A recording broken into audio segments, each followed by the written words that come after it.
It's a pleasure to have your company for this very first episode of Photography for Dum-Dums, a channel where, if you're a beginner or an intermediate photographer, we'll give you tips to help you take better pictures.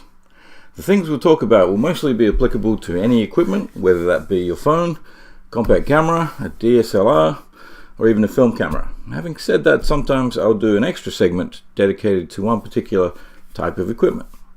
So without any more chit-chat, let's go!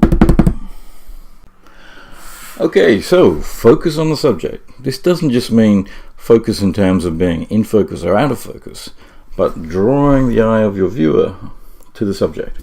Certainly in the case of phone photography, which accounts for a huge percentage of the photos people take these days, usually everything is more or less in focus. So you can't really get this type of effect where your background and foreground are blurry and just the subject is in focus.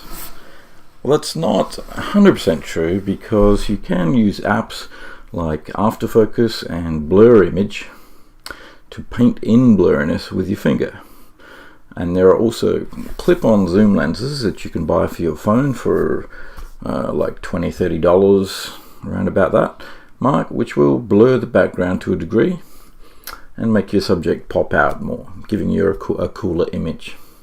But okay, let's say you don't have these things. Then what else can you do to draw the eye's focus to the subject? Well, you can get a simple background by, when you can't get a simple background by blurring it out, you can choose a simpler background. So you can either move your subject and put them in front of a simpler background, or you can move yourself, because sometimes you can't move your subject, you can move yourself around your subject until the background behind them becomes a simpler one. Then when you take your photo, you'll find that the subject does pop out more. Okay, so when you can compare a photo like this with a very busy background to one like this with a more plain background, it really makes your subject pop out. I hope you agree with that. Another way to make your subject pop is using contrast. Both light-dark contrast and also complementary color contrast. So for example, if you have a light subject like a woman wearing a white dress, say, or maybe a white or yellow or light blue animal of some kind, then does that make sense? Maybe. Then if you put them against a light background, it's not going to work too well. They're not going to pop.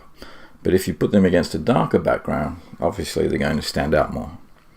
And by the same token, a dark subject against a dark background, not so great. If you put them against a lighter background, it works better.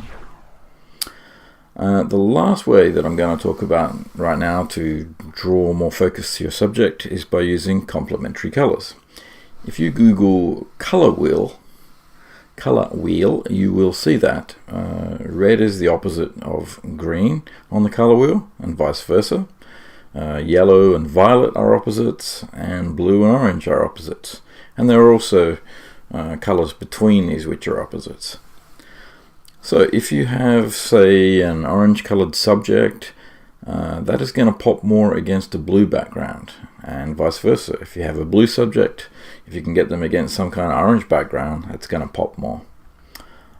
Same with a red subject against a green background like grass or a green wall or something like that, and vice versa.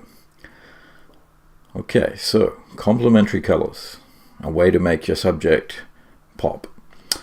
So your homework, should you choose to accept it, is to try out some of these techniques. Even try them together and see what you can come up with. Take a picture against a busy background and take one against a simpler background. See which one makes your subject pop more. Take a picture against a random color background and then take one against a complementary color background and compare the two. Which one do you prefer? Alright, well that brings us to the end of episode 1. Subject, subject, subject.